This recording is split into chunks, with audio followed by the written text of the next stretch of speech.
He's defending the title that I won on the KE card, but yeah, he's looking to push on. Like, obviously, if I had it my way, I would never have been out for a year, and I'd have won a British title and been moving on past that. But now, like, we've been had a little setback, and it's all good now. I'm back. I'm in a live fight now against Nathan Howells on February the 1st, and yeah, look, it's a good fight. It's a good level fight. What's up, fight fans? This is Johnny, and today I want to go over some breaking news, some terrible, awful, tragic news that took place in the sport of boxing.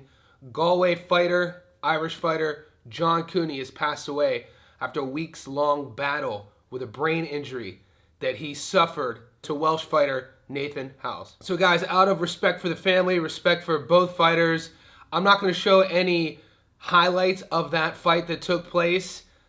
A couple facts from that fight. Cooney was dropped in the 9th round.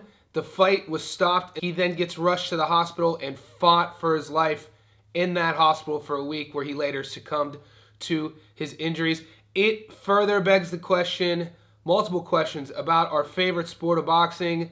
We're reminded by the risks. We're reminded by the dangers.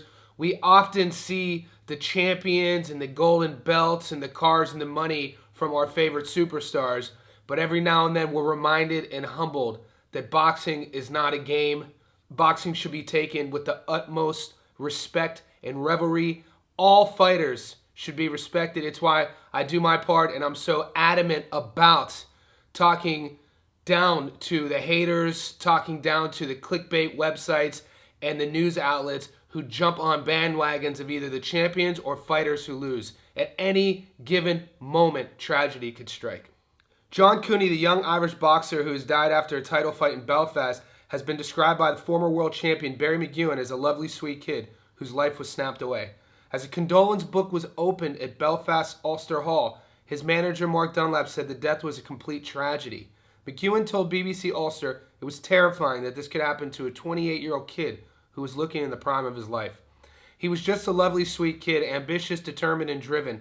To have his life snapped away like this is tragic.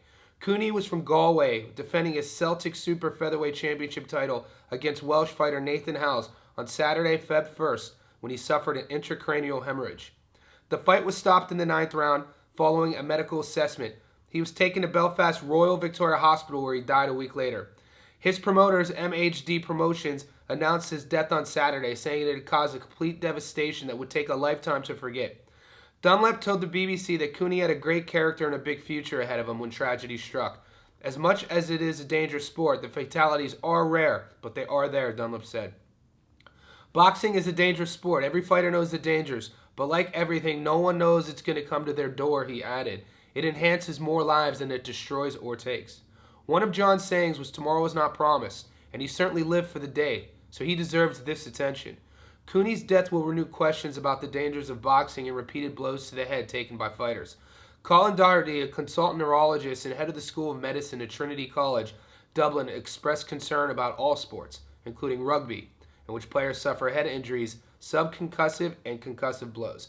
He called for a joint effort to make such sports safer. Let us get people together. Let the people bring people together, including people like myself and the sports people and players and fans, and let's make things safer, because they aren't as safe as they could be, and that's just a simple fact, he told RTE. Fellow Galway boxer Kieran Moley described Cooney as a fantastic boxer, a young man just chasing his dreams. He was on the verge of some very big fights. He had a huge future ahead of him. He was a very proud Galway man, Moley told RTE. The former double WBO European champion Conrad Cummings wrote on X, "John Cooney, the warrior, gave up his fight and passed away this evening. I'm deeply saddened. I can't begin to think of the hurt his poor fiancé and family are going through. I pray they find the strength." On Saturday, the Galway Amateur Boxing Association described Cooney's death as the worst possible news. John lost the battle for his life today, having spent the week in intensive care following a professional fight in Belfast, it said in a statement. There are no words to convey the magnitude of this tragedy or that can lessen the grief of his family, end quote. And guys, when tragedies like this happen in the sport, like you heard me reading, it does beg the question, is the sport as safe as we can make it? Are there underlying issues that the fans, the public aren't seeing that are just taking place that maybe could happen a little bit more safer? When we think about tragedies in the sport, they happen in various instances, though. If you rewind the clock all the way back to the early 80s, I'm wearing my buddy, my childhood friend's Kelly Pavlik's shirt. He's a former world champion from Youngstown, Ohio. He retired early at 29 years old due to seizures. But from our hometown, we had a fighter named Boom Boom Ray Mancini. In the early 80s, he fought a fighter named Dooku Kim. This was when the sport went 15 rounds. This fight happened in the afternoon in Las Vegas, Caesar's Palace, outside. And it's famously reported that Dooku Kim told his family he was leaving his home country and coming back either in a body bag or a world champion. And at the end of that 15th round, he never got off the stool, and he later passed away. That was a complete and utter war. A lot of things were learned from the mistakes of that fight. I stopped having fights in the desert heat during the day, and a few years later, the sport changed from 15 rounds to 12 rounds. That's one specific instance. A couple years ago, Subaru Matias fought Maxim Dadashev. That was an instance where, if you look at Dadashev's career, he was a very active fighter. He was taking fight after fight. He wanted to be a world champion so bad, he wanted to change his family's future by prize fighting. And what we learned through that experience is that maybe he took too many fights too soon, he didn't recover enough, and all that head trauma led to what happened to Dadashev. In this case, we see a guy like John Cooney who hadn't fought for a while. He did take some time off due to a hand injury. You heard what I said. You heard what his friends and family and his coaches wrote. He was in the prime of his life. He was an undefeated fighter, 11-0. Earlier in that fight, he did get dropped. I was looking for the scorecards, and everything I was finding, it didn't say it was one-way traffic. It was a competitive fight. So my point is, things like this happen, and when they do, we could sit back and act like hindsight's 20/20 and try to say we could have done this differently or we could have done this differently. I think when tragedies like this happen, the best we can do is sit back, respect the fighters, respect the sport, and just give our well wishes and condolences to all of the families involved.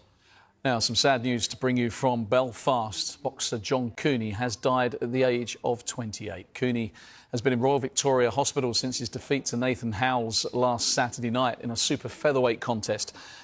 Cooney suffered a brain hemorrhage and underwent surgery. Unfortunately, we have received the news that he has died following those injuries. The news was confirmed in a statement from Cooney's promoters, MHD Promotions. They've said it is with complete devastation that we have to announce that after a week of battling for his life, John Cooney has sadly passed away. Mr. and Mrs. Cooney and his fiancée Emmeline would like to thank the staff at Belfast's Royal Victoria Hospital who have worked tirelessly to save John's life, and for everyone who has sent messages of support and prayers. He was a much-loved son, brother and partner, and it will take us all a lifetime to forget how special he was. R.I.P. John the Kid.